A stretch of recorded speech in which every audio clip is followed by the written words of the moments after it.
नमस्कार, आप देख रहे हैं कैपिटल टीवी का खास शो यूपी का मुसलमान। मैं हूं परवीन शेख। यूपी में मुसलमानों को लेकर मौलाना गैंग और विपक्षी पार्टियों में घमासान मचा है, यानी उनके वोट बैंक को लेकर। इस बीच दुनिया में मुस्लिम आबादी को लेकर चौंकाने वाले आंकड़े भी सामने आ गए, जिस पर जमीयत के मौलाना मदनी का बड़ा बयान सामने आया है।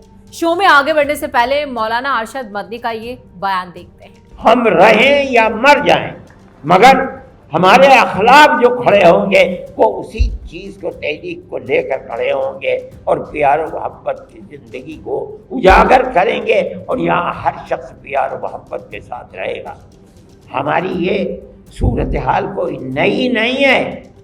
हम तो 1300 साल से हिंदुस्तान के अंदर रह रहे हैं। हिंदुस्तान के गांव दरगाह हम हिंदू, मुस्लिम, सिख और ईसाई एक साथ रहते थे, प्यार और मोहब्बत के साथ रहते थे। लेकिन आज की फिरका परस्ती ने हमारी उस प्यार और मोहब्बत को आग लगाने का काम किया है। वैसे मौलाना अरशद मदनी यही नहीं रुके, उन्होंने मुसलमानों पर फिर अत्याचार की बात दोहराई और उसके खिलाफ आवाज उठाने की बात कही है। आज हमारी यह आवाज एक बड़ी मुख्तसर सी आवाज है। ये आवाज ऐसी है कि सिर्फ इस हॉल के अंदर हम और आप बैठे हुए हैं, जिसमें 400 आदमियों की गुंजाइश है। लेकिन हम खुदा की जात से ये तवक्को रखते हैं कि हमारी ये मुख्तसर सी आवाज़ जो आज हम और आप बैठकर कर रहे हैं कि फिरका परस्ती के गले को इस हिंदुस्तान के अंदर हमें घोटना है। आज उसमें जान नहीं है, लेकिन ये आहिस्ता आहिस्ता बढ़ेगी और हमारी इखलास और प्यार और मोहब्बत की बुनियाद पर बढ़ेगी।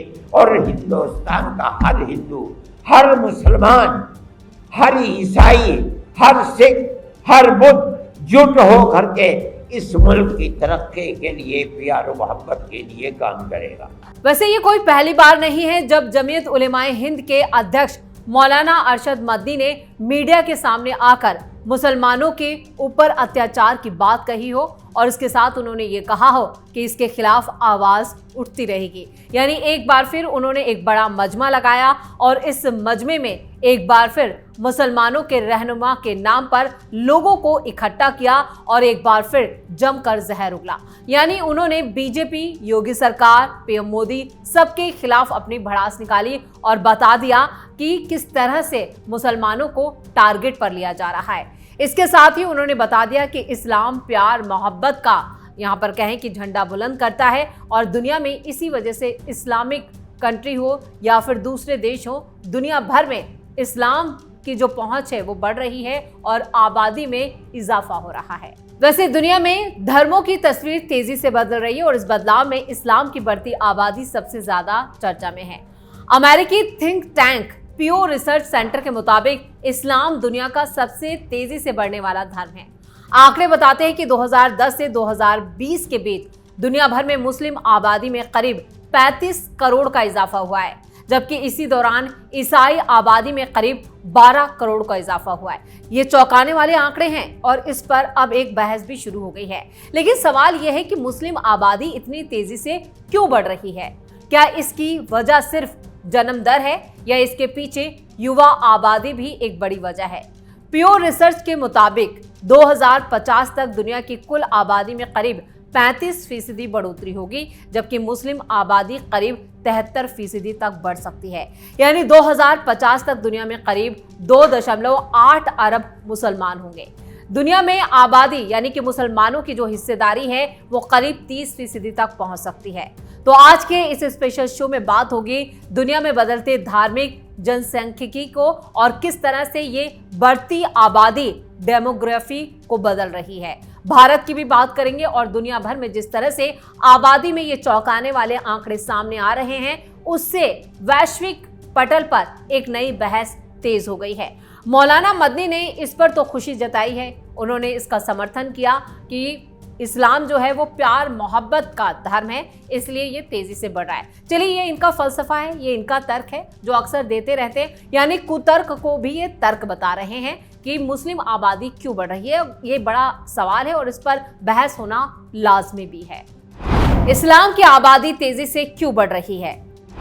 2050 तक धार्मिक नक्शा कितना बदल सकता है। जमीयत उलेमाए हिंद के अध्यक्ष मौलाना अरशद मदनी ने लखनऊ में आयोजित हिंदू मुस्लिम एकता सम्मेलन में कहा कि इस्लाम मोहब्बत का मजहब है। यही वजह है कि आज ये पूरी दुनिया में सबसे तेजी से फैल रहा है, लेकिन आंकड़े तो कुछ और ही बयां करते हैं। मौलाना मदनी का यह बयान एक बार फिर इस बहस को हवा देता है कि आखिर भारत और दुनिया में मुस्लिम आबादी किस रफ्तार से बढ़ रही है और इसके पीछे असल वजह क्या है। अमेरिकी थिंक टैंक प्यू रिसर्च सेंटर के मुताबिक इस्लाम फिलहाल दुनिया का सबसे तेजी से बढ़ता धर्म है। 2010 से 2020 के बीच दुनिया भर में मुस्लिम आबादी में करीब 35 करोड़ की जो है वो बढ़ोतरी हुई, जबकि इसी दौरान ईसाई आबादी में सिर्फ 12 करोड़ की बढ़ोतरी दर्ज की गई। पीओ के 2015 के अनुमान के मुताबिक 2010 से 2050 के बीच दुनिया की कुल आबादी में जहां 35% इजाफा होगा, वहीं मुस्लिम आबादी करीब 73% की दर से बढ़ेगी। इस हिसाब से 2050 तक दुनिया में करीब 2.8 अरब मुस्लिम होंगे, यानी कुल दुनिया की जो आबादी है उसका करीब 30% जो ईसाइयों के मतलब करीब 31% के बराबर हो जाएगा। यानी 30% मुसलमान और 31% ईसाइयों के बीच सिर्फ 1% का अंतर रह जाएगा। भारत में जनगणना के आंकड़े 2011 के हैं। इनके मुताबिक भारत की कुल आबादी करीब 121 करोड़ थी, जो अब 140 करोड़ हो गई है। लेकिन जो अब मुसलमानों की आबादी को लेकर आंकड़े आ रहे हैं वो काफी चौंकाने वाले हैं और इस पर बहस होना लाजमी है। भारत में मुस्लिम आबादी 2011 में हिंदू आबादी जो थी वो 96 करोड़ 60 लाख थी और वही 2011 में मुस्लिम आबादी जो थी वो 17 करोड़ 20 लाख थी और 1951 में मुस्लिम आबादी मात्र 9.8% थी।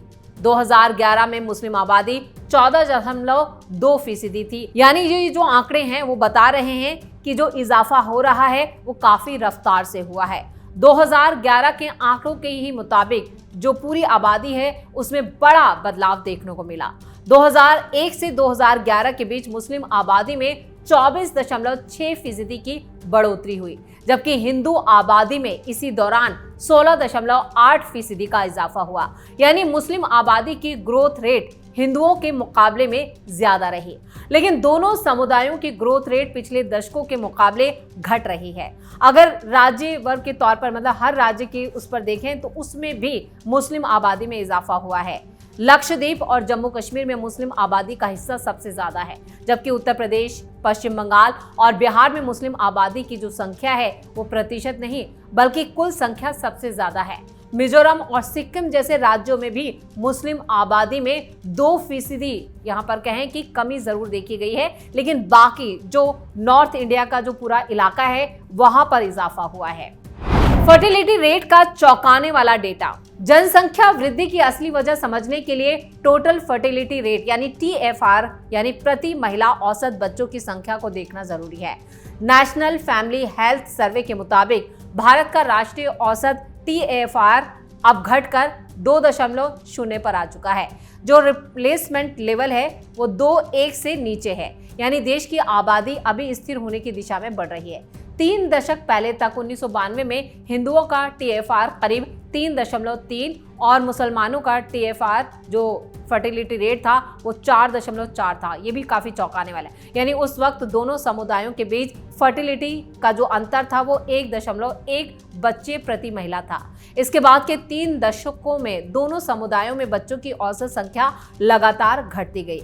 हेल्थ सर्वे के मुताबिक अब हिंदुओं का TFR घटकर 1.94 और मुसलमानों का TFR घटकर 2.36 रह गया है। यानी अब भी मुसलमानों का जो फर्टिलिटी रेट है वो अब भी ज्यादा है हिंदुओं के मुकाबले, जबकि हिंदुओं की आबादी ज्यादा है, वो बहुसंख्यक हैं, उसके बावजूद उनका फर्टिलिटी रेट कम है। और ऐसे में ये आंकड़े वाकई में डेमोग्राफी बदलने का जो बार बार दावा किया जाता है उस ओर इशारा करता है। खास बात यह है कि मुस्लिम समुदाय में ये गिरावट हिंदुओं के मुकाबले ज्यादा तेज रफ्तार से हुई है। 1992 से 2019 और 21 के बीच मुस्लिम TFR में करीब 46% की कमी आई है, जबकि हिंदू TFR में करीब 41% की कमी दर्ज की गई। यही वजह है कि दोनों समुदायों के बीच फर्टिलिटी रेट का लगातार सिकुड़ना यहाँ पर एक कहे कि एक तरह से ये शोध का विषय हो सकता है। और इसी रिसर्च के मुताबिक 1.1 का अंतर 2019 और 21 तक घटकर सिर्फ 0.42 रह गया। और इधर रिसर्च के मुताबिक मौजूदा रुझान अगर जारी हुए तो उसके मुताबिक हिंदू और मुस्लिम फर्टिलिटी रेट करीब 2030 तक बराबर हो सकता है। रिसर्चर इस गिरावट के पीछे एजुकेशन के स्तर में सुधार, महिलाओं की बढ़ती एजुकेशन यानी साक्षरता और शहरीकरण, स्वास्थ्य सुविधाओं तक बेहतर पहुंच और परिवार नियोजन कार्यक्रमों के प्रभाव को मुख्य वजह मानते हैं, ना कि धार्मिक कारणों को। प्यू रिसर्च सेंटर के मुताबिक 2021 के अनुमान के मुताबिक 2020 में भारत की आबादी में मुसलमानों की हिस्सेदारी करीब 15% थी। वो 2050 तक ये बढ़कर करीब 18% होने का अनुमान है, जबकि हिंदुओं की हिस्सेदारी घटकर करीब 77% रह जाएगी। संख्या के लिहाज से 2050 तक भारत में करीब 31.1 करोड़ मुस्लिम होंगे, जो भारत को इंडोनेशिया को पीछे छोड़कर दुनिया की सबसे बड़ी मुस्लिम आबादी वाला देश बना देगा। हालांकि भारत तब भी हिंदू बहुल देश ही रहेगा, क्योंकि हिंदुओं की संख्या करीब 130 करोड़ के आसपास रहने का अनुमान है। सच्चर कमेटी की रिपोर्ट क्या कहती है? 2006 में आई सच्चर कमेटी की रिपोर्ट का भी अनुमान है कि अलग अलग परिदृश्यों के आधार पर मुस्लिम आबादी का हिस्सा धीरे धीरे स्टेबल होगा और 2101 तक कुल आबादी 18 से 21% के दायरे में सिमट जाएगी।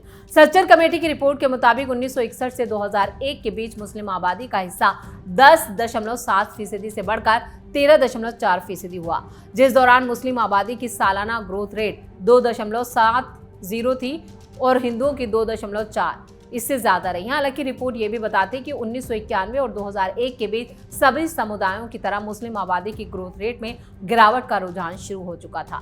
रिपोर्ट में एक और अहम बात सामने आती है कि 2001 की जनगणना के मुताबिक मुस्लिम आबादी में बच्चों और युवाओं का हिस्सा राष्ट्रीय औसत से काफी ज्यादा था और जनसांख्यिकी की भाषा में इसे पॉपुलेशन मोमेंटम कहा जाता है। यानी भले ही फर्टिलिटी रेट गिर रही हो, लेकिन युवा आबादी ज्यादा होने की वजह से आने वाले कुछ दशकों तक मुस्लिम आबादी की कुल संख्या बढ़ती रहेगी, भले ही उसकी रफ्तार लगातार धीमी होती जाए। कुल मिलाकर आंकड़े बताते हैं कि भारत में मुस्लिम आबादी की जो वृद्धि दर है वो हिंदुओं की तुलना में अब भी थोड़ी सी ज्यादा है, लेकिन ये अंतर लगातार सिकुड़ रहा है और ये सिकुड़न धार्मिक प्रचार या मान्यताओं में बदलाव की वजह, शिक्षा, हेल्थ और सामाजिक आर्थिक बदलावों का नतीजा भी है। यानी कि मुसलमानों में अब एजुकेशन का स्तर बढ़ रहा है, महिलाएं ज्यादा अवेयर हो रही हैं और जो हेल्थ की जो सुविधाएं वो उन तक पहुंच रही हैं।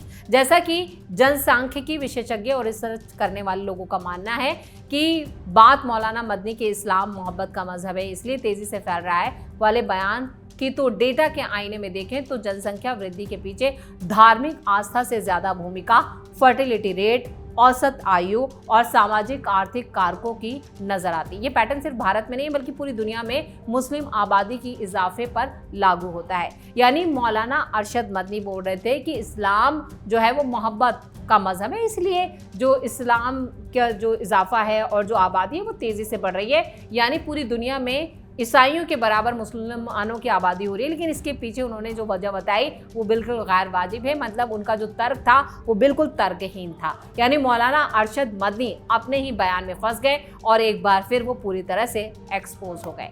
तो यूपी का मुसलमान में इतना ही। वीडियो कैसा लगा कमेंट करके अपनी राय जरूर दें, वीडियो को लाइक करें, शेयर करें और कैपिटल टीवी को सब्सक्राइब जरूर करें। धन्यवाद।